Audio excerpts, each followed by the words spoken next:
In our scripture this morning, as we heard it, Paul is writing to the church in Ephesus. And Paul wrote many letters to a number of different congregations: Ephesus, Philippi, Rome, Corinth. Paul is writing to these churches, trying to provide some background as to who he is and why he does things the way that he does. You see, Paul came to the Christian party somewhat late compared to the other apostles, namely Peter, James, John, and those who followed Jesus throughout his ministry.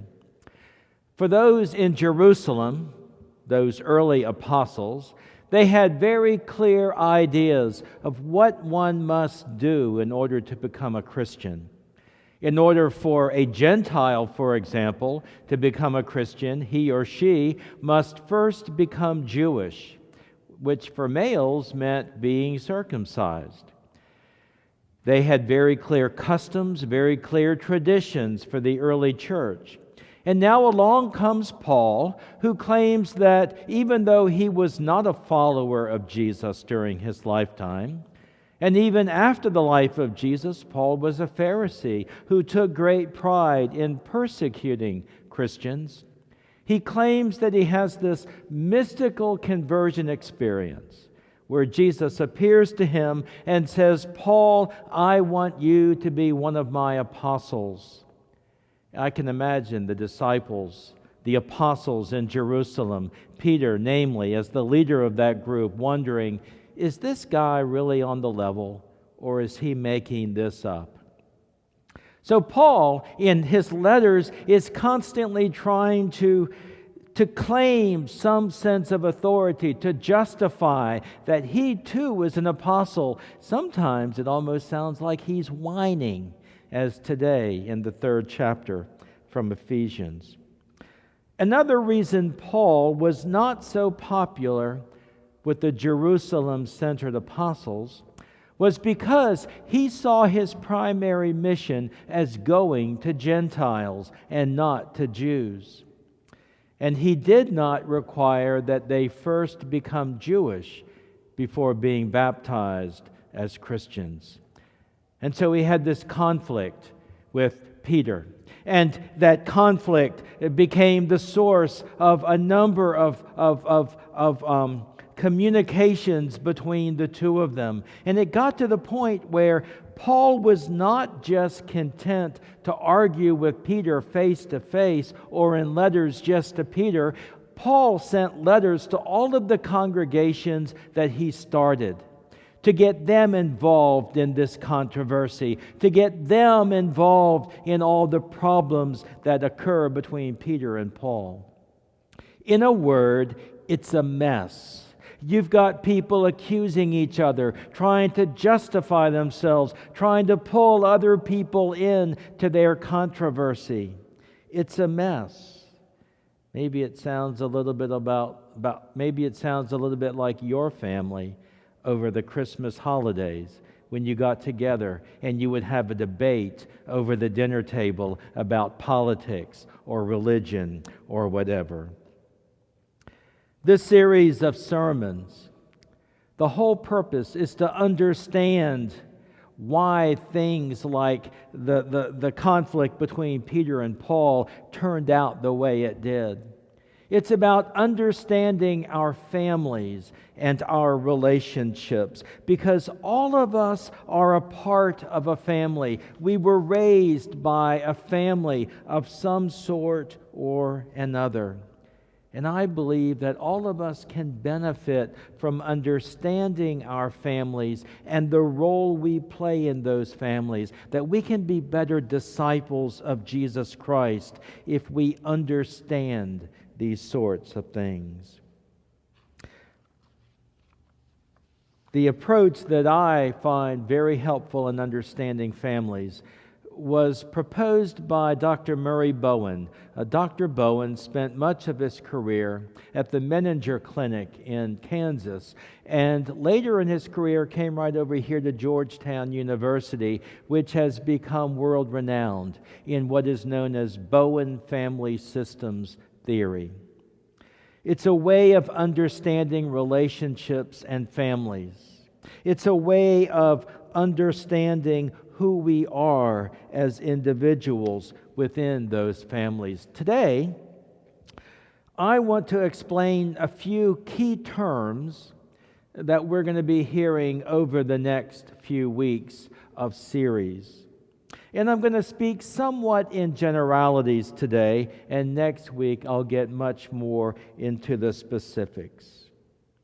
First of all, it is a systems approach to understanding our families.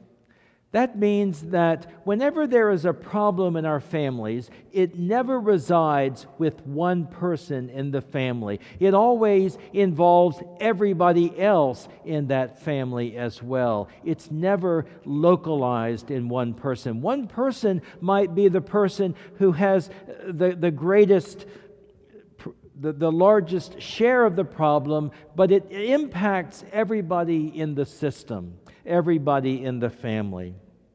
The second thing we need to understand about this is I'm not just talking about families that we are either born into, adopted into, or connected by blood or marriage.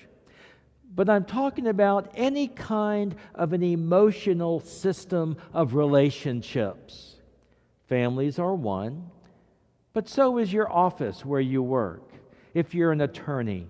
And you're on some level in that office. There are the higher-ups in that partnership, the partners, and then there are the junior partners, and then there are the younger ones, and then there's the administrative staff, the paralegals. There are a number of different levels of hierarchy, a number of different ways that members in that office relate to each other.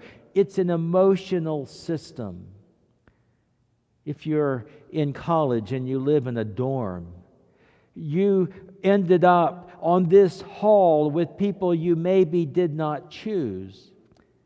And yet, for the 9 months of college that you're there, this is your family. This is the emotional system that you are living with, that you share bathrooms with, that you do homework with, that you might socialize with. It's an emotional system. And what applies to families also applies to your dorm hall or your office or your friends or whatever emotional system you are a part of. A key word in understanding our families as systems is that whenever there are problems, whenever there is some underlying stress in a relationship or a family, it is always because of anxiety. Some kind of a fear, some kind of an unsettled feeling going on. And it is this anxiety that can never stay in one place. It needs to move. It needs to move about the family or the emotional system. Let me give you an example. Back in my very first appointment after seminary, I was appointed to a 3 church charge in Campbell County, Virginia, which is just south of Lynchburg. Sharon, my wife, and I lived out in the middle of nowhere. We were 5 miles from the nearest town. We had woods behind us and next to us in the parsonage. We had a cornfield in the summer across the street and winter wheat in the other seasons of the year. And just outside our bedroom window was a cow pasture, a huge cow pasture, probably 150 head of cattle in that field. We were very used to hearing cows at all times of the day and night outside our bedroom window. Well, one morning, Sharon and I woke up to hear a cow just carrying on. And it seemed to be much closer than the cows usually sounded. And so I pulled back the curtains, and lo and behold, standing right there outside our window, outside the pasture, was a cow, standing in our yard, and not just in the yard, but standing in our garden, trampling all the different kinds of greens and plants that we were growing. Now, when I was in seminary, they never taught us how to get cows out of the parsonage yard back into the pasture. My hunch is Wesley Seminary, though, probably has a class about that, and maybe they even make a bumper sticker about, I learned how to put cows back in the pasture. But in this case, I didn't know what to do. And so we called our next door neighbor, Milton, who is the farmer, who owns the cattle, who built the pasture, who understands these sorts of things. And about 15 minutes later, Milton comes driving up on this huge blue tractor with his Australian sheepdog, Eppie, sitting on the fender. Milton pulls up in the yard, looks at the cow, and says to Eppie, put the cow back in the pasture. Well, Eppie seemed to know exactly what to do, almost instinctually so. Eppie jumps off of the fender of the tractor, runs around the cow, barking, trying to get its attention, starts nipping at its heels, and somehow forces that cow back toward the fence. Now, there was no gate in the fence. It was just barbed wire with poles holding it up. I don't know how it happened. It happened so fast. In the blink of an eye, it was history. But Eppie somehow got that cow against the fence, and I don't know if it went over it, under it, or through it, but it got through that fence and back into the pasture. Problem solved. Not so.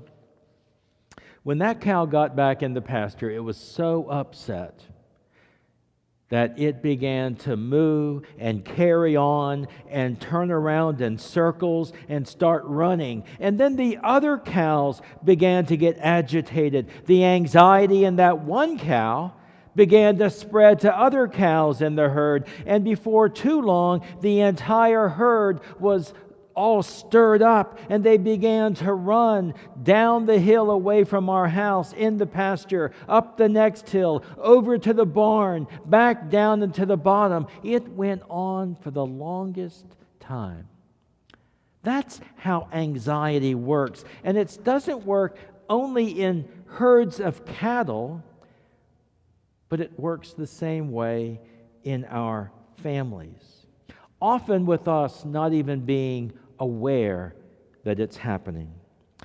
There are two types of anxiety. There is the kind that we are aware of, like when I'm driving down the road and I notice the price of gas has gone up 15 cents, and I realize my commute is going to cost a little bit more.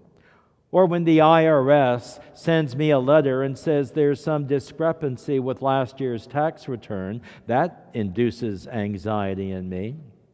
Or when my teenage child comes home and says, I had a fender bender today. All of these things create anxiety in us, and we feel that, we notice that. And even if all three of those, the price of gas, the accident, and the IRS, happen within a few days of each other, our anxiety may hit the roof, but we still feel it. We recognize it. We somehow experience that. It's not just an emotion, it is a feeling. It's something we are aware of. But then there are those anxieties that we live with for so long, it gets to the point we don't even feel it anymore. We're not aware of it anymore. It's just the way life is. In one of my congregations, I had a mother with a disabled child, and she and her husband raised that child. The child was never able to leave home. They refused to institutionalize the child when he became an adult, and they kept him at home. And the anxiety, the pain, the stress of looking after every aspect of caring for this disabled child began to take its toll on them as individuals and on their marriage and on just on life in general, with all sorts of neuroses developing. They didn't see it, but everybody else around them did. I remember walking in the house. She was a hoarder. And newspapers and magazines stacked shoulder high in every room and every hallway of the house. And where there were not magazines and newspapers, there were tables. And every table had figurines, these dolls and all sorts of different figures that she would buy, more than half of them still in the original packaging. She wasn't aware of the impact that the anxiety was taking on her life. That's what anxiety does. There is the kind we feel, and there is the chronic kind that it gets to the point we aren't even aware of it anymore. Families determine a great deal about us. We are raised in families. We learn how to be a person in families. We learn how to be in relationships with other people in families. That's why when I counsel couples getting married, one of the sessions that when we meet, I will have them create their family tree. And we begin to talk about different kinds of experiences of growing up. You know, when you went on vacation, would mom and dad ever go on a vacation without the children? Or was it always the entire family that went away? And you think, who cares about that?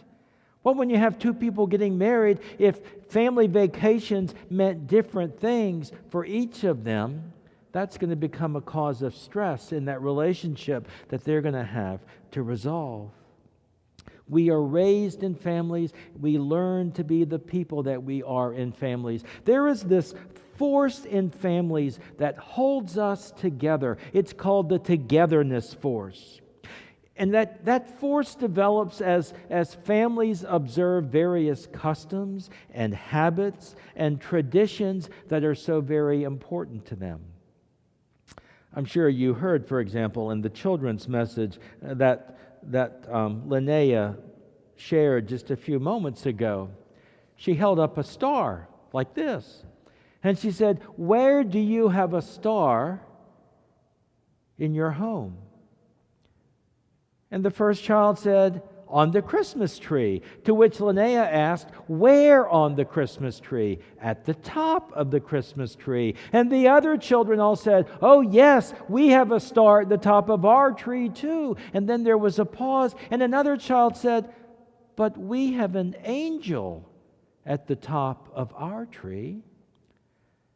Different traditions for different families. One is not right and the other wrong. It's just that we do it differently. And it is these kinds of customs, when they are peculiar to a family, that creates that togetherness force that holds us together. And it really becomes apparent when newlyweds begin to create some of their own traditions. Just before Thanksgiving, I was having a conversation with a couple of friends, and her daughter just got married this past September. And the daughter and her new husband were hosting the entire family to their house in Savannah for Thanksgiving. The conversation between mother and daughter went something like this. "Well, daughter, what are you planning for Thanksgiving dinner?" "Well, Mom, we're going to have turkey and dressing and mashed potatoes, string beans, some gravy, some rolls." "That's great, daughter. What about dessert?" "Well, Mom, we're going to have pecan pie and apple pie." Long pause. Mother says, "Aren't you going to have pumpkin pie?" "Oh, no, we're not having pumpkin pie. My husband's family doesn't eat pumpkin pie at Thanksgiving." Long pause. "But your family does eat pumpkin pie at Thanksgiving." Oh, Mom, we're trying to create some of our own traditions, some of the ways that we're going to do things as a couple. No pause whatsoever. Yes, and one of those new traditions should be to have pumpkin pie at Thanksgiving every single year. The daughter didn't respond. Mom says, all right, fine. I'm going to make pumpkin pies for your Thanksgiving dinner. To which the daughter responds, fine, Mom. Now, did you hear the anxiety in the conversation between mother and daughter? It's that togetherness force. Mom represents half of the marriage, and Mom wants her traditions to be a part of the new family. And at the same time, the husband's family does things differently. And somehow, this couple has to work with these two competing forces to create some of what they want for themselves. A third key component to understanding families is understanding the self. The self. You see, each one of us is an individual. We are a self. Myself, yourself, themselves. It's a bunch of selves. And families are a collection of individual selves. But first, we need to define who we are as an individual. Who am I? Who are you? That's what the terrible twos are with children. When it seems like every other word out of their mouth is no, no, no. Because that's the age where they begin to realize that they are not just an attachment to their parents, that they have a mind, that they have a will, that they can somehow manipulate their parents to do things for them. And if your parents want you to do something and you say no, it gets them upset. It gets them anxious. It gets them agitated. And the child learns that. But what the child is really learning is, I am a self. I am an individual. I am independent from you. There is a place where you end and I begin.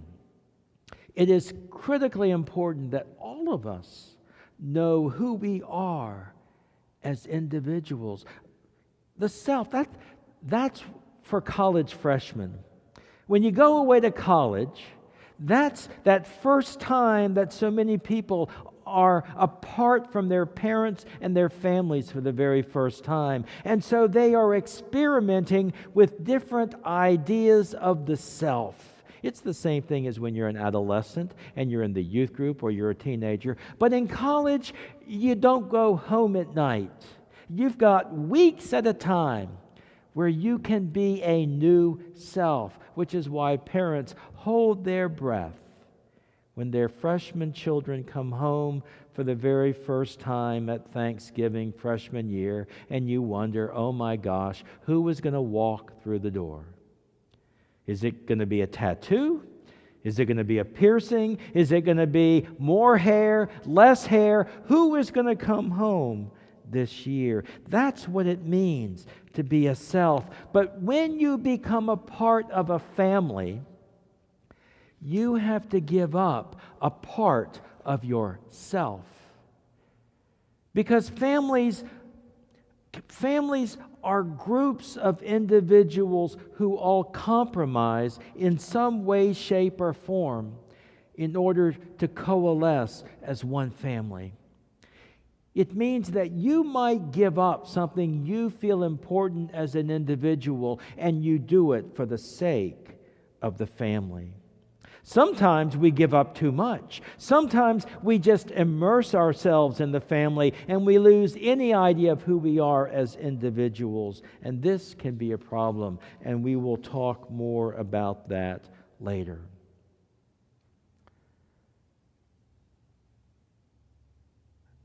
You give up a part of yourself in order to be a part of a family. And sometimes we do it without even being aware of it. Let's say that your family, when you were growing up, every summer, you went to the beach.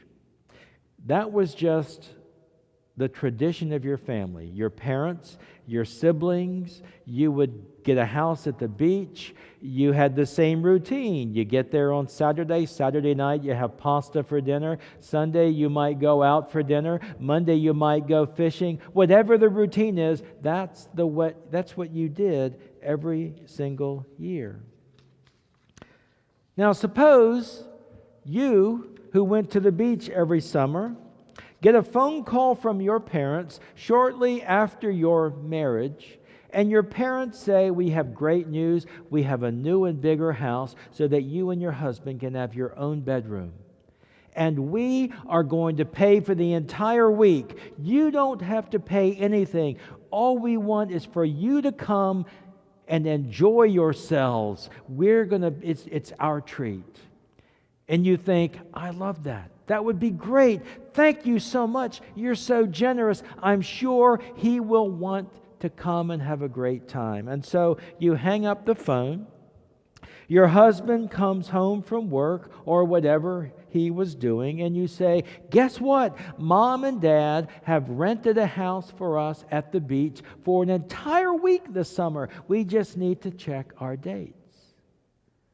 To which your new husband says, "I don't like the beach. I mean, the sun and my skin. I have to go to the dermatologist twice a year as it is. And all that sand, it gets in your shoes and it gets in your bed and you're rolling in that stuff all night long. And then in the morning when you get up and you go to the beach, it's not just walking to the beach. You've got to carry coolers and blankets and umbrellas and chairs and games and kids. And once you get everything down there, after 5 or 6 trips, the tide starts coming in and you've got to move all that stuff up the beach. And by the time you get it moved up the beach, it's time for lunch. And you got to take stuff back up to the house. And by the time lunch is over, I'm so exhausted, I just want to take a nap. I hate the beach." Now, what do you do in that kind of a situation? Do you say to your new husband, "Well, you better buckle up because we're going to the beach, whether you want to or not"? Or do you say to your parents, "Thank you so much for inviting us to the beach, but my husband is a real jerk and he hates the beach, and I wish I'd never married him"? What do? You're really caught. You're caught between your parents and the togetherness force there, and you're caught with your husband. This new relationship, and your husband has his own togetherness force. And there you are, a new couple trying to define yourselves, trying to be individuals, trying to be selves, trying to be a couple, and you've got these two families.